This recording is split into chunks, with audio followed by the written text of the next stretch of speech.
आपणମାନେ ବହୁତ ସାରା sandwich test କରିଥିବେ, ଖାଇଥିବେ ମଧ୍ୟ। କିନ୍ତୁ କେବେ ଏମିତି ଦହି ସ୍ୟାଣ୍ଡୱିଚ୍ ବନେଇଛନ୍ତି ବା ଦହି ପରଟା କେବେ ଏମିତି ବନେଇଛନ୍ତି କି? ଛୁଆଙ୍କ ଟିଫିନ୍ ପାଇଁ ପୁରା ପରଫେକ୍ଟ ରହିବ। 5ରୁ 10 ମିନିଟ୍ ଭିତରେ ଏହା ରେଡ଼ି ମଧ୍ୟ ହେଇଯିବ। ଆଉ ହଷ୍ଟେଲରେ ଯେଉଁମାନେ ବ୍ୟାଚଲର ମାନେ ରହୁଛନ୍ତି ନା, ତାଙ୍କୁ ଏଇଟା ବହୁତ ପସନ୍ଦ ଆସିବ। କାରଣ ଏଇଟା ଏତେ ସହଜରେ ବନିଯାଏ ଯେ ଆପଣମାନେ ବିଶ୍ୱାସ ବି କରିବେନି। ଇନଷ୍ଟାଣ୍ଟ ଜଳଖିଆ ମାତ୍ର 10 ମିନିଟ୍ରେ ବନି ମଧ୍ୟ ଯାଉଥିବାରୁ ଛୁଆଙ୍କ ପାଇଁ ଏଇଟା ବହୁତ ହି ଭଲ ଏବଂ ଇଜି ରହିବ। ନମସ୍କାର, ପ୍ରୀତି ଛନ୍ଦା ହୋମ୍ କିଚେନକୁ ଆପଣଙ୍କୁ ବହୁତ ବହୁତ ସ୍ୱାଗତ। ସବସ୍କ୍ରାଇବ୍ ଏବଂ ଫଲୋ କରିବାକୁ ବହୁତ ବହୁତ ଅନୁରୋଧ। ତେବେ ଚାଲନ୍ତୁ ଷ୍ଟାର୍ଟ କରିବା ଆଜିର ରେସିପି।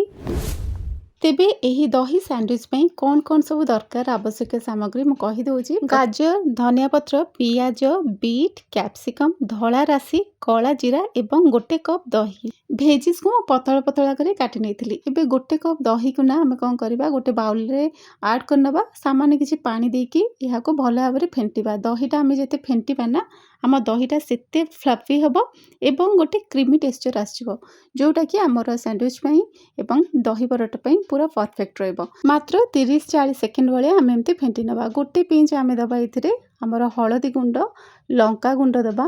ଏଇଠି ନା ଚିନି ନିହାତି ନେବେ, ଯେହେତୁ ଆମେ ଦହି ଆଡ଼୍ କରୁଛେ ମାନେ ହାଲକା ମିଠା ରହିଲେ ମଧ୍ୟ ଚଳିବ ନୁହଁ, ଦୌଡ଼ିବ ଇନଫ୍ୟାକ୍ଟ, ଭଲ ଲାଗେ। ଏବଂ ସ୍ୱାଦ ଅନୁସାରେ କିଛି ଲୁଣ ଦେଇକି ଏଗେନ୍ ଏହାକୁ ଭଲ ଭାବରେ ଆମେ ମିକ୍ସ କରିନେବା। ଚିନି ଆମେ ସାମାନ୍ୟ ନେବା, ଯେମିତିକି 1/2 ଚାମଚ ଭଳିଆ। ତ ଦେଖନ୍ତୁ କେତେ ଫ୍ଲଫି ହେଇଯାଇଛି, ଟେକ୍ସଚର୍ ପୁରା କ୍ରିମି ଟେକ୍ସଚର୍ ଆସିଯାଇଛି। ଏଇଟା ହିଁ ବଢ଼ିଆ ଲାଗିବ। ବେସନ ମୁଁ ଏଇଠି 2 ଚାମଚ ନେଇଥିଲି ଏବଂ 1/2 ଚାମଚ ଭଳିଆ ମୁଁ ନେଇଯାଇଥିଲି ଗୋଲମରିଚ ଗୁଣ୍ଡ। ଗୋଲମରିଚ ଗୁଣ୍ଡ ଆପଣମାନେ ଜାଣିଥିବେ ବହୁତ ବଢ଼ିଆ ଫ୍ଲେଭର୍ ଆସେ, ସହିତ ରାଗ ମଧ୍ୟ ସାମାନ୍ୟ ଆସେ। ଏଇଠି କିଛି ଜୁଆଣିକୁ ମୁଁ ଏମିତି ହାତରେ କ୍ରସ୍ କରି ନେଇକି ସେଥିରେ ଆଡ଼୍ କରିଦେଇଥିଲି। ବହୁତ ବଢ଼ିଆ ବାସ୍ନା, ସହିତ ଦେହ ପାଇଁ ବି ଭଲ, ଡାଇଜେସନ୍ ଆମର ହେଇଯିବ, ଯେହେତୁ ଆମେ ଏଥିରେ ବେସନ ଆଡ଼୍ କରିଛେ। ସାମାନ୍ୟ କିଛି ଆମେ ପାଣି ଦେବା ଏବଂ ଆମର ଏଇ ଯେଉଁ ବ୍ୟାଟରଟା ନା, ବେଶୀ ଥିକ୍ ରଖିବାନି କି ବେଶୀ ବହଳିଆ ରଖିବାନି। ଏମିତି ଗୋଟେ ଚାମଚରେ ଏମିତି ଗାର ଟାଣି ନେବା। ଏହି ପ୍ରକାର ଭାବରେ ଯଦି ଗାରଟି ପୁରା ସମାନ ରହୁଛି, ଏପଟ ସେପଟ କିଛି ବି ଆମର ବ୍ୟାଟର ମିଶୁନି, ତେବେ ଜାଣିବା ପରଫେକ୍ଟ ଅଛି। ଯାହା ସବୁ ଆମେ କାଟିକି ରଖିଥିଲେ, ଧନିଆ ପତ୍ର, ଗାଜର, ବିଟ୍, ପିଆଜ, ଏ ସବୁକୁ ଦେଇକି ଭଲ ଭାବରେ ସେଥିରେ ଆମେ ଗୋଳେଇ ନେବା। ଏଇଟା ନା ଆସ୍ତେ ଆସ୍ତେ ପୁରା ବହଳିଆ ହେଇଯାଏ କିଛି ସମୟ ରଖିଲା ପରେ। ପ୍ରଥମେ ଆମେ ଚାଲନ୍ତୁ ଷ୍ଟାର୍ଟ କରିବା ସ୍ୟାଣ୍ଡୱିଚ୍ ଆମେ ଏଥିରେ କେମିତି କ'ଣ ବନେଇବା। ଆପଣମାନେ ଚାହିଁଲେ ଟମାଟୋ କ୍ୟାଚପ୍, ସେଜୱାନ୍ ଚଟନି, ଏକ୍ସଟ୍ରା ଲେୟାର ଆପଣମାନେ ଦେଇପାରିବେ, କିନ୍ତୁ ଦେବାର କିଛି ବି ଆବଶ୍ୟକତା ନାହିଁ, ଏମିତିରେ ହିଁ ଜମିବ। ଏବେ ଆମେ କ'ଣ କରିବା ନା, ଯେଉଁ ଦହି ଆଉ ବେସନର ବ୍ୟାଟର ସବୁ ଗୋଳେଇକି ରଖିଥିଲେ, ତାକୁ ଭଲ ଭାବରେ ବ୍ରେଡ୍ ଉପରେ ଏମିତି ସ୍ପ୍ରେଡ୍ କରିନେବା, ପୁରା କର୍ଣ୍ଣର ପର୍ଯ୍ୟନ୍ତ ଯେମିତି ଭଲସେ ସ୍ପ୍ରେଡ୍ ହେଇପାରୁଥିବ।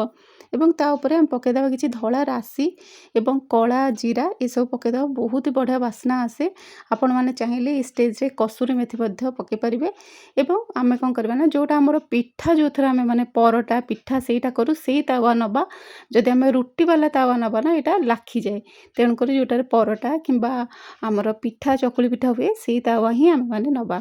କିଛି ତେଲ କିମ୍ବା ଘିଅ ଆପଣଙ୍କ ଚଏସ୍ ହିସାବରେ ଦେଇକି ଭଲ ଭାବରେ ସିମ୍ ଆଞ୍ଚରେ ଏହାକୁ ଆମେ ସେକିବା, 2 ପାର୍ଶ୍ୱ କରିକି। ଟିକେ କ୍ରଞ୍ଚି ରହିଲେ ବି ବହୁତ ଭଲ ଲାଗେ। ଏଇଠି ଦେଖନ୍ତୁ ଆମ ପରଫେକ୍ଟ ହେଇଗଲାଣି, କିନ୍ତୁ ଆପଣ ଧ୍ୟାନ ରଖିଦେବେ ଟିକେ ତେଲ ମଧ୍ୟ ଦେବାକୁ ପଡ଼େ। ଆଉ ଆପଣମାନେ ଚାହିଁଲେ ଯଦି ବହୁତ ତେଲ ହେଇଯାଏ, ତ ସାମାନ୍ୟ କିଛି ଟିସ୍ୟୁ ପେପରରେ ତେଲକୁ ଆମେମାନେ ବାହାର ମଧ୍ୟ କରିପାରିବା। ଜଷ୍ଟ ଟିକେ ଏମିତି ଟ୍ୟାପ୍ କରିଦେଲେ ନା, ସେ ଟିସ୍ୟୁ ପେପରରୁ ଆରାମସେ ଏକ୍ସଟ୍ରା ତେଲ ଗୁଡ଼ାକ ଆମର ବାହାରିଯିବ।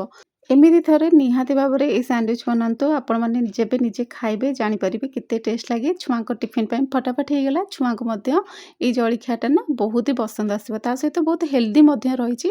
ବହୁତ ସାରା ଭେଜିସ୍ ଆମେମାନେ ଏଥିରେ ଦେଇଛେ, ସିମ୍ପଲ୍ ରଖିଛେ କିନ୍ତୁ ହେଲ୍ଦି ବି ରଖିଛେ। ତା ସହିତ ବ୍ରାଉନ୍ ବ୍ରେଡ଼୍ ମଧ୍ୟ ନେଇଛେ। ହ୍ୱାଇଟ୍ ବ୍ରେଡ଼୍ ଅପେକ୍ଷା ବ୍ରାଉନ୍ ବ୍ରେଡ଼୍ ନେବାଟା ହିଁ ଉଚିତ ବୋଲି ମୁଁ ଭାବେ। ଆପଣମାନେ ହ୍ୱାଇଟ୍ ବ୍ରେଡ଼୍ର ବି ମଧ୍ୟ ୟୁଜ୍ କରିପାରିବେ।